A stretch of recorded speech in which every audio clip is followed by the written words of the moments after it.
What is up? Happy Friday. Thank you for tuning into today's lesson. As you may have noticed yesterday, I did not have anything posted. Remember, at the high school, we're moving to the block schedule, so I'm going to follow that with virtual students as well. So you won't have an assignment on Thursdays, so that would be a good time to catch up on any work that we've done throughout the week, but then on Friday, you'll have an assignment. Now, if the assignment is posted early on Friday and you want to work ahead, feel free to do so. So today's work and what we're going to be taking a look at today is there's a couple things we did in class that were more based around discussion. And if you're attending today's Zoom, remember, if you didn't attend the Zoom on Wednesday, the Zoom today is from 11 to 11:40, but we may end up talking about this more during the Zoom, but I've included a Who's Your Boo presentation here, so I'd like you to look through it. In class, we discussed as we went through, but I'm going to go ahead and pull it up now and just bring up a couple key points, and then when you get a chance, you can go through and look at some more of the presentation. All right, so here's the presentation. As you click through, it gives you some page numbers here. So Radley Rumors, page 10, Boo Radley's Real Story, 11 through 14. One important thing to note about Boo Radley, and I've mentioned this in other videos and as we've talked on Zoom, is that we really have to figure out what about him is real and what about him is rumored. So we get all these details that seems like they're made up. So he breathes on flowers at night and they shrivel up. That he goes around mutilating people's cats and squirrels and eating them raw. And all these other little details, like he's peeping in windows.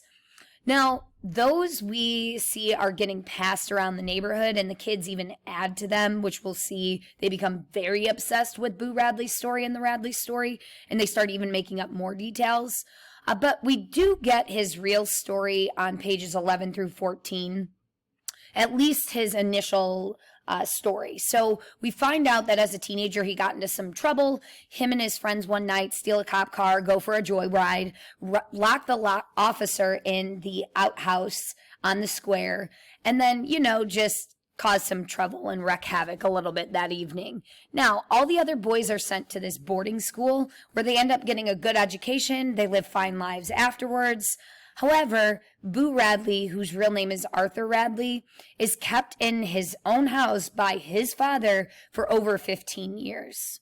And then the first time we hear anything from him is this incident where he has supposedly stabbed his dad with scissors while he was scrapbooking and cutting out newspaper clippings. So with Boo Radley, it's sometimes hard to tell what is actually true and what is made up by the neighborhood.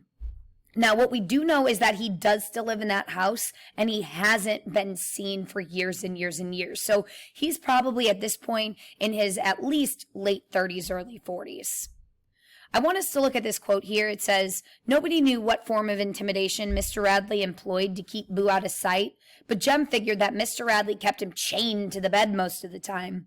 Atticus said no, it wasn't that sort of thing, that there are other ways of making people into ghosts. So again, if you attended one of the Zooms, we'll probably be talking about this, but Atticus clearly doesn't believe that Mr. Radley is physically restraining his son within the house. So he seems to suggest that he has other methods of keeping him there. Maybe some sort of psychological torture, or maybe he is using other methods that aren't involving physical restraint to keep him in the house. And this is something we'll bring up and talk about again. Now, something important to mention is that this idea of neighborhood folklore has been seen in movies, books, for probably centuries, because this idea of a creepy neighbor or a mysterious house seems to really capture the imaginations of people. And part of this is probably because we can imagine a time or think back to a time in our own childhood where we let our imaginations get the best of us, where we maybe had a neighbor that stayed in their house all the time. So instead of just somebody that stayed in the house all the time, it was an evil witch that was like trying to capture children or something crazy like that. All right. We talked about this in class, and a lot of people had their own Boo Radley stories. Now, some common ones that we've seen in movies is Monster House would be one. A lot of stories capture this house down the street that has a lot of weird things that happen in it.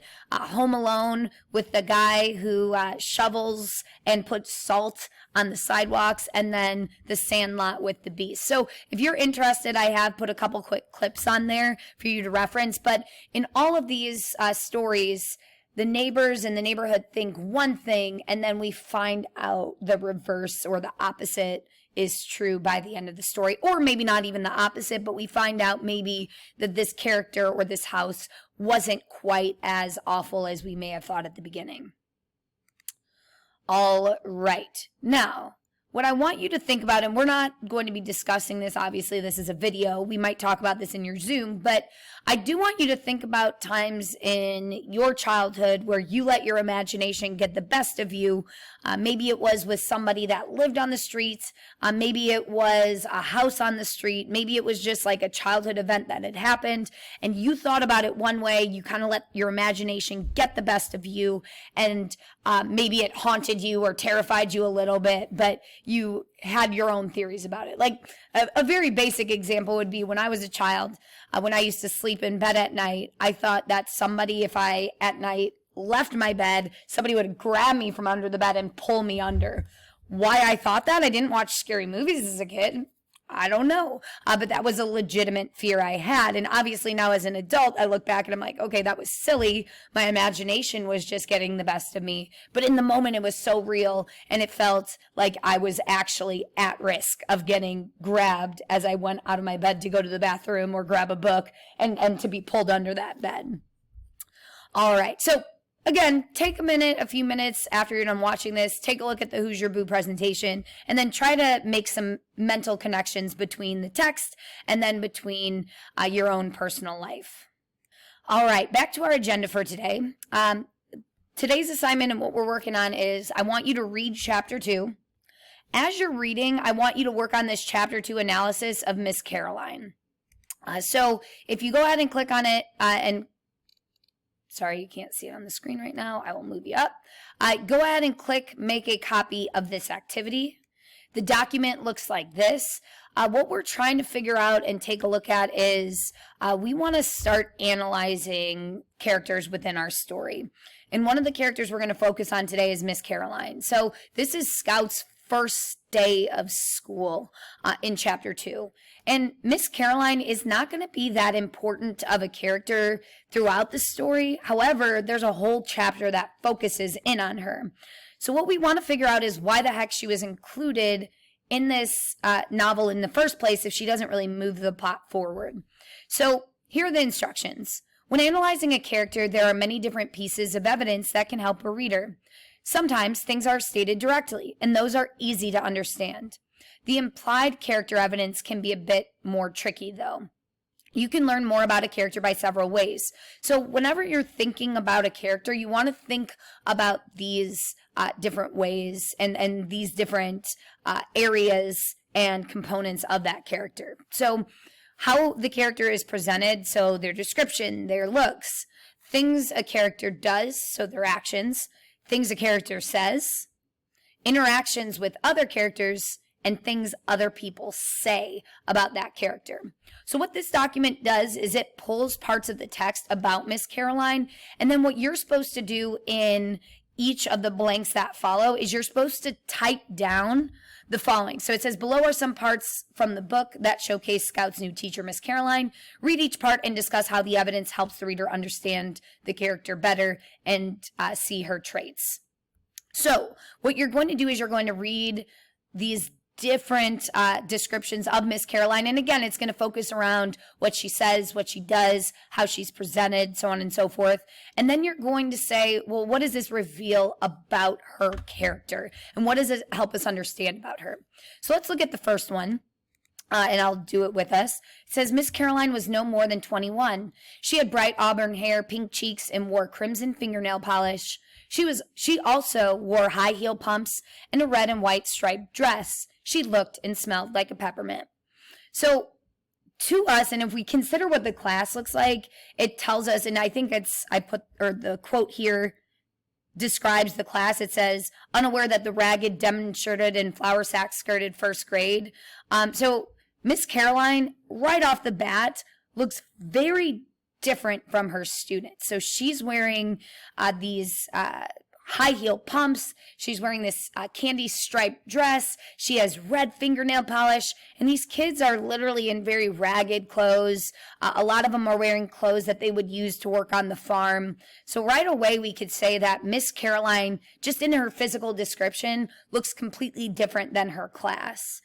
We could also draw the conclusion that she's not coming, most likely, from a farming community, that she is an outsider. She looks different. We might say that she does care about her appearance and she wants to look good. She obviously is dressed to the nines here. So all you're doing is you're writing a couple sentences after each of these descriptions that explains what this reveals about our character. Now, this document may look long. It's, I believe, 4 pages. However, a lot of it, if you look, it gives you the passages. So again, you don't have to write me like books after each one of these. You just want to say, okay, well, what does this reveal about our character? Again, make sure we're following the directions here. So what does it help us understand about the character? What does it reveal about her? And then at the bottom, this is where you're actually kind of putting everything together. So it says, so here is a full chapter on school and make home and a detailed description of Scout's teacher. There must be a purpose for writing this chapter since it's not tied to any big plot details. What is Harper Lee trying to say about education? So go ahead and put your thoughts about what she's trying to say about education here. And then, does the reader like Miss Caroline? That's up to you to decide. Go ahead and highlight either yes or no.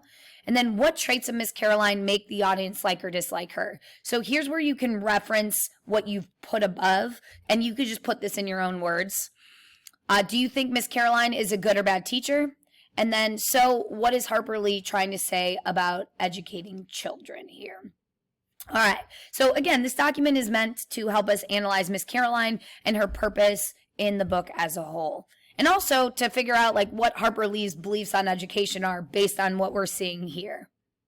The last thing in your agenda is going to be this active reading journal. Now, if you're unsure of how to complete it, I did have a video in Tuesday, either Monday or Tuesday's agenda that explains how to complete the active reading journal. I think I also linked it on the journal itself, so you can watch that if you have any questions.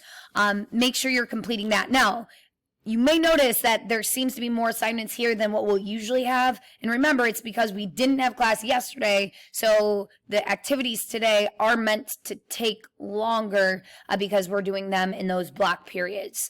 So again, try to make sure we have all of this done by Monday. You're reading chapter 2.